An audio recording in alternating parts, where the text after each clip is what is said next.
Hello everyone. Divine story series में आज माँ की ममता को दर्शाती कान्हा और यशोदा मैया की कहानी आपके साथ शेयर कर रही हूँ। आशा करती हूँ आपको पसंद आएगी और पूरी कहानी सुनकर आप लाइक, शेयर एंड सब्सक्राइब करेंगे। पहले जानते हैं कौन सी लीला के बाद श्री कृष्ण का नाम दामोदर पड़ा और फिर कैसे कन्हैया यशोदा मैया से अलग हुए। कार्तिक मास और शुभ दीपावली का दिन है। माँ यशोदा सुबह सोकर उठी है और मन में विचार करती है कि अपने हाथों से माखन निकालूं, क्योंकि घर में इतने सेवक सेविकाएं हैं कि माँ को काम नहीं करने देते हैं। यशोदा मैया माखन निकाल रही है और मन, कर्म और वचन तीनों से परमात्मा को याद कर रही है। और जब कोई भगवान को मन, वचन और कर्म से याद करते हैं तो भगवान को आना पड़ता है। थोड़ा ध्यान से सुने। अगर हम मन से भगवान को याद करते हैं तो कर्म और वचन से कहीं और होते हैं, अर्थात काम कुछ और किसी और के लिए कर रहे होते हैं और वाणी कुछ सांसारिक बातों में लगी होती है। यदि कर्म प्रभु के लिए हो रहा है तो मन और वाणी कहीं और होते हैं, और यदि वाणी से भगवान को याद कर रहे हैं तो मन और कर्म किसी दूसरे काम में लगे होते हैं। और तीनों से भगवान को याद करो तो आपके समक्ष अवश्य आएंगे, चाहे वो किसी भी रूप में आए। इधर बाल कृष्ण सोए हुए हैं। माखन निकालते हुए मैया यशोदा का मन भगवान में है। कर्म भी बाल कृष्ण के लिए हो रहा है, अर्थात माखन जो निकाला जा रहा है वो छोटे कान्हा के लिए है और वाणी भी उसी के गुण गाए जा रही है। अब मैया यशोदा जब मन, कर्म और वचन तीनों से भगवान को याद कर रही है तो बाल कृष्ण को तो जागना ही था। बाल कृष्ण जाग गए और पलंग से उतरकर सीधा माँ के पास गए और बोले, मैया, ओ मैया, बहुत भूख लगी है। मैया यशोदा सब कुछ छोड़कर अपने लल्ला को गोद में बिठाकर दूध पिलाने लगती है, लेकिन उधर रसोई घर में चूल्हे पर दूध गर्म करने के लिए रखा था, वो उबाल खाकर नीचे गिरने लगा। माँ ने सोचा, मेरे लल्ला की आयु कम ना हो जाए, क्योंकि ऐसा माना जाता है अगर घर में छोटा बालक हो और गाय का दूध अग्नि से जले तो बच्चे की आयु कम हो जाती है। माँ ने कान्हा को गोदी से उतारा और दूध को बचाने रसोई घर की तरफ भागी। पर ऐसा करने से क्या हुआ? उधर दूध उफन रहा था, इधर गोदी से उतरने पर पूत उफनने लगा। कान्हा बोले, मैया को तो पूत से दूध ज़्यादा प्यारा है, मुझे छोड़कर चली गई, ये भी भूल गई कि उनका लल्ला भूखा है। उधर मैया यशोदा बिखरे हुए दूध को सिमेटने लगी तो वापस कान्हा के पास आने में देर हुई तो कान्हा को बहुत गुस्सा आया और वहाँ रखी माखन की मटकी फोड़ दी। जब माँ ने देखा कि कान्हा ने मटकी फोड़ दी तो मैया पहले तो हंसने लगी। माँ जो ठहरी, बच्चे कितनी भी गलतियाँ करे, माँ तो माँ होती है, उसके दिल में तो बस ममता होती है। मैया यशोदा अपने लल्ला की इस हरकत पर पहले तो हंसी, लेकिन फिर सोचा, ऐसे तो कान्हा ज़्यादा बिगड़ जाएगा। आज तो मन को कठोर करके लल्ला को डांटना ही पड़ेगा। मैया यशोदा ने एक डंडी उठाई और बोली, कान्हा, ये क्या किया? आज मैं तुम्हें नहीं छोड़ूंगी, इधर तो आ। मैया डंडी लेकर कान्हा को मारने दौड़ी तो लल्ला कौन सा कम थे, भाग लिए मैया के आगे आगे। आज कृष्णा आगे आगे भागे जा रहे हैं और माँ पीछे पीछे दौड़ लगा रही है। बड़े बड़े योगी योग में बैठकर जिन्हें नहीं पकड़ पाते, आज माँ उसे पकड़ने के लिए दौड़ी है। यशोदा मैया कहती हैं, कान्हा, आज मैं तुझे सीधा करके ही दम लूंगी। लल्ला हंसते हुए बोले, ओ भोली मैया, पहले मुझे पकड़ तो लो। माँ बेटा भागे जा रहे हैं, भागे जा रहे हैं। नज़ारा देख सब गोपियाँ आ गई और बोली, अरे यशोदा, आज सुबह से कैसे कान्हा के पीछे दौड़ लगा रही है। मैया बोली, अरे इस शैतान ने आज सुबह सुबह माखन की भरी मटकी फोड़ दी है। गोपियाँ बोली, ये कौन सा नया काम किया है, हमारे घर तो रोज ही फोड़ के आता है। जब हमारे घर मटकी फोड़ी तो तुम कुछ नहीं बोली, आज तुम्हारे घर मटकी फोड़ दी तो तुम इसे मारने चली हो। यशोदा बोली, तुमने ही मेरे लल्ला की आदतें खराब कर रखी हैं, बिगाड़ दिया है इसे। आज तो मैं इसे सीधा करके ही रहूंगी। कान्हा दूर खड़े मुस्कुरा रहे हैं। तभी कान्हा के परम मित्र मनसुखा आ गए। माँ कहती है, मनसुखा, तू आज लल्ला को पकड़ ले, मैं तुझे माखन के साथ मिश्री भी खाने को दूंगी। मनसुखा जब कान्हा को पकड़ने भागे तो कन्हैया बोले, क्यों रे ब्राह्मण, तू आज थोड़े से माखन के लिए मुझे मैया से मार लगवाएगा। मैं तुझे रोज चोरी करके माखन खाने के लिए देता हूँ, मैया तो तुझे सिर्फ आज माखन देगी। अगर तूने मुझे आज पकड़ा और मैया से मार लगवाई तो तेरी मेरी यारी खत्म। मनसुखा बोले, सुन कान्हा, मैया का क्या है, दो चपत तेरे गाल पर लगाएगी और मेरा भला हो जाएगा। मुझे माखन के साथ मिश्री भी खाने को मिल जाएगी। कान्हा बोले, अच्छा मनसुखा, मेरी तो होए पिटाई और तेरी होए चराई। वाह मनसुखा वाह, बहुत सियाना सखा है। भगवान लीला कर रहे हैं। मनसुखा ने माखन के लोभ में कन्हैया को पकड़ लिया है और जोर जोर से आवाज़ लगाई। मैया यशोदा दौड़ कर आई। अब जैसे ही माँ कान्हा के पास पहुँची, मनसुखा ने कन्हैया को छोड़ दिया और बोले, मैया, मैंने कन्हैया को इतनी देर से पकड़ के रखा, तुझे कितनी आवाज़ लगाई पर तू नहीं आई, तो कन्हैया हाथ छुड़वा कर भाग गया। मनसुखा बोले, मैया, एक तरीका बताऊं पकड़ने का। मैया, तुम इसे भक्तन की सौगंध दे दो। मैया बोली, चोर का कौन भक्त बनेगा।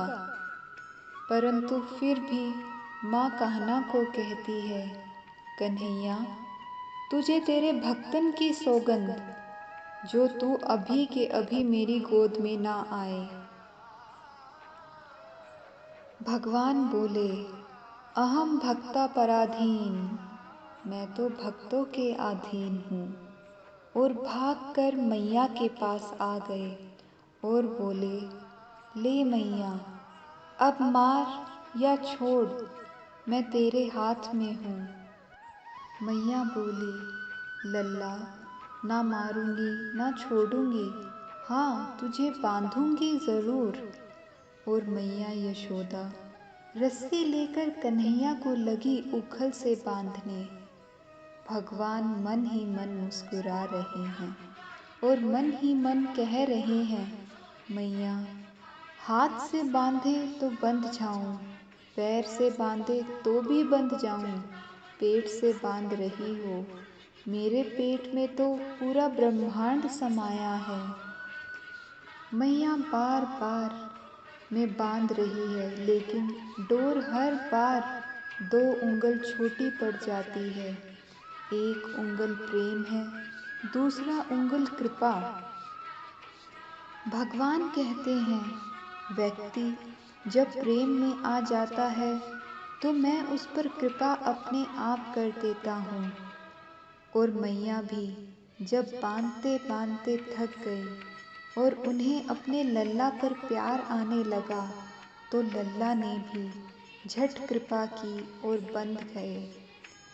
यहाँ से भगवान का नाम पड़ा दामोदर, क्योंकि संस्कृत में डोरी को दाम कहते हैं और उदर कहते हैं पेट को।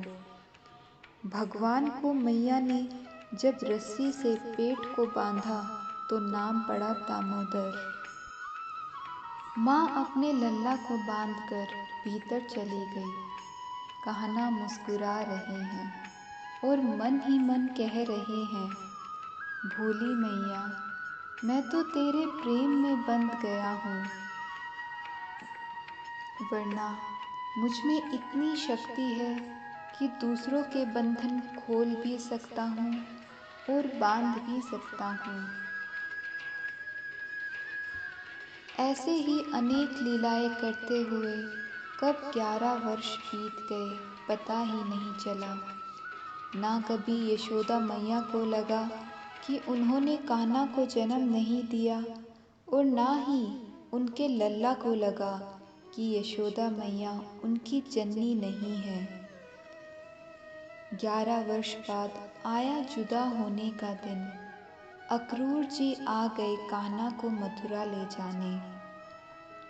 नंद बाबा चुपचाप रथ पर कान्हा के वस्त्र आभूषणों की गठरी रख रहे थे। दूर आंगन में मूर्ति की तरह सर झुकाकर खड़ी यशोदा को देखकर कहा, दुखी क्यों हो यशोदा, दूसरे की वस्तु पर अपना क्या अधिकार। यशोदा मैया ने सर उठाकर देखा नंद बाबा की ओर। उनकी आंखों में जल भर आया था। नंद बाबा यशोदा मैया के निकट आए।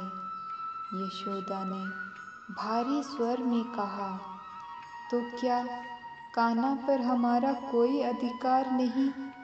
11 वर्षों तक हम असत्य से लिपट कर जीते रहे। नंद बाबा बोले, अधिकार क्यों नहीं है यशोदा, सुनो, कन्हैया कहीं भी रहे पर रहेगा तो हमारा ही लल्ला ना। नंद बाबा आगे बोले, किंतु यशोदा, ये भी एक सत्य है कि कन्हैया पर हमसे ज़्यादा देवकी वसुदेव का अधिकार है और उन्हें अभी कन्हैया की ज़रूरत है। यशोदा मैया आंसू से सराबोर होते हुए बोली, तो क्या मेरी ममता का कोई मोल नहीं है? नंद बाबा ने थके स्वर में कहा, ममता का तो सचमुच कोई मोल नहीं होता यशोदा, पर देखो तो कान्हा ने इन 11 वर्षों में हमें क्या नहीं दिया है। उम्र बढ़ने के साथ जब हमने संतान की आशा छोड़ दी थी, तब कन्हैया हमारे आंगन में आया। यशोदा, क्या तुम्हें नहीं लगता कि इन 11 वर्षों में जो सुखी जीवन हमने जिया है वैसा कभी नहीं जी सकते थे? दूसरे की वस्तु से और कितनी आशा रखती हो यशोदा, एक ना एक दिन तो वह अपनी वस्तु मांगेगा ही ना। कान्हा को जाने दो यशोदा, नंद बाबा भारी मन से बोले। यशोदा मैया से अब खड़ा नहीं हुआ जा रहा था। वे वहीं धरती पर बैठ गई और बोली, आप मुझसे क्या त्यागने के लिए कह रहे हैं, यह आप नहीं समझ रहे हैं। अब नंद बाबा की भी आंखें भीग गई थी। उन्होंने हारे हुए स्वर में कहा,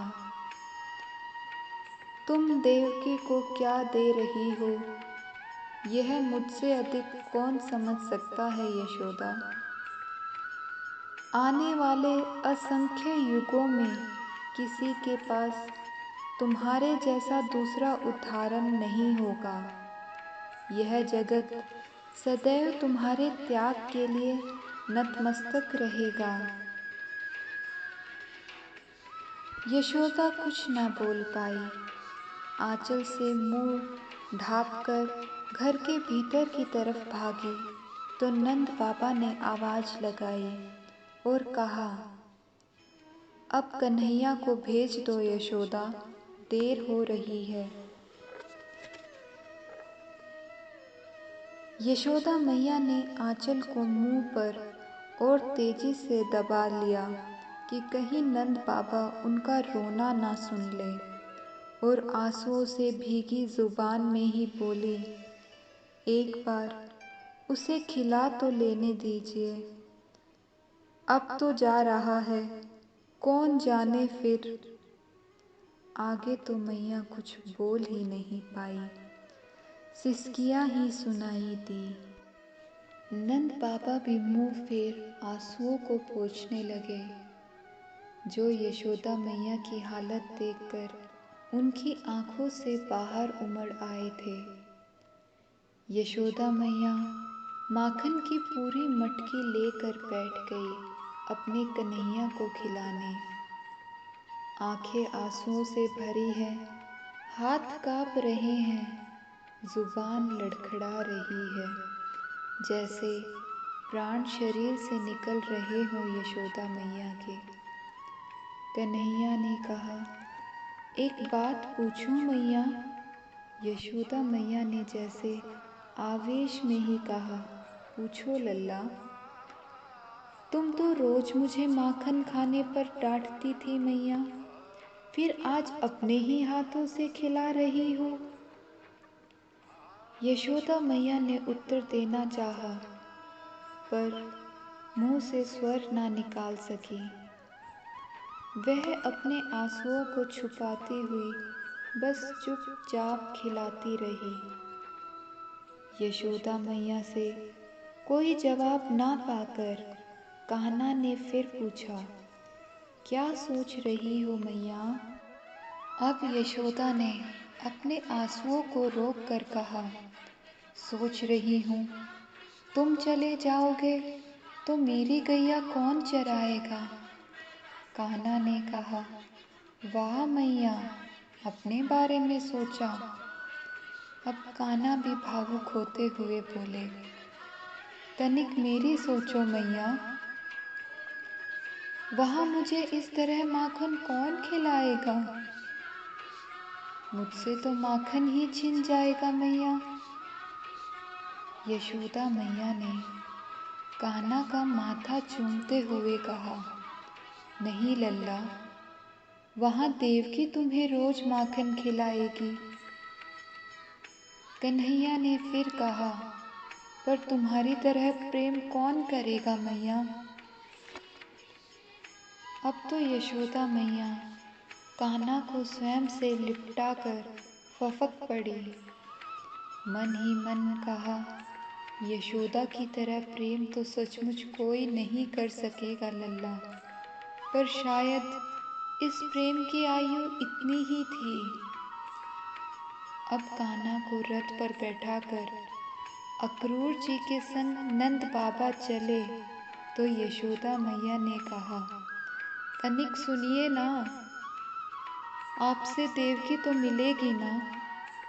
देवकी से कह दीजिएगा, लल्ला तनिक नटखट है, पर कभी मारेगी नहीं। नंद बाबा आंसुओं को रोकने की कोशिश करते हुए मुंह घुमा लेते हैं।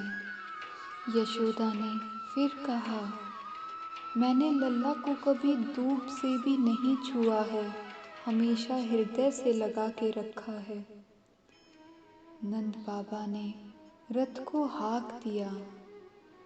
यशोदा मैया ने फिर भी पीछे से रोते रोते कहा, कह दीजिएगा कि लल्ला को माखन बहुत प्रिय है, उसको ताज़ा माखन खिलाती रहेगी।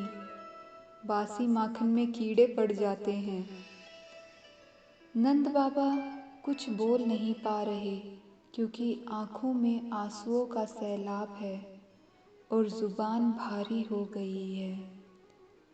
नंद बाबा ने घोड़े को थोड़ा तेज कर दिया। यशोदा मैया ने तनिक तेज स्वर में कहा, बड़े कोर कान्हा के गले में अटक जाते हैं, इसीलिए इसे छोटे छोटे कोर ही खिलाएं। नंद बाबा ने घोड़े को जोर की हाँक लगाई। रथ धूल उड़ाते हुए बढ़ चला। यशोदा मैया वहीं जमीन पर बैठ गई और फफक फफक कर बोली, और मेरे कान्हा से भी कहिएगा, मुझे याद रखेगा। रथ में बैठे कान्हा ने मन ही मन कहा, तुम्हें ये जगत सदैव याद रखेगा मैया, क्योंकि तुम्हारे बाद मेरे जीवन में जीवन बचता ही कहाँ है। जय यशोदा मैया, जय जय श्री कान्हा। राधे राधे।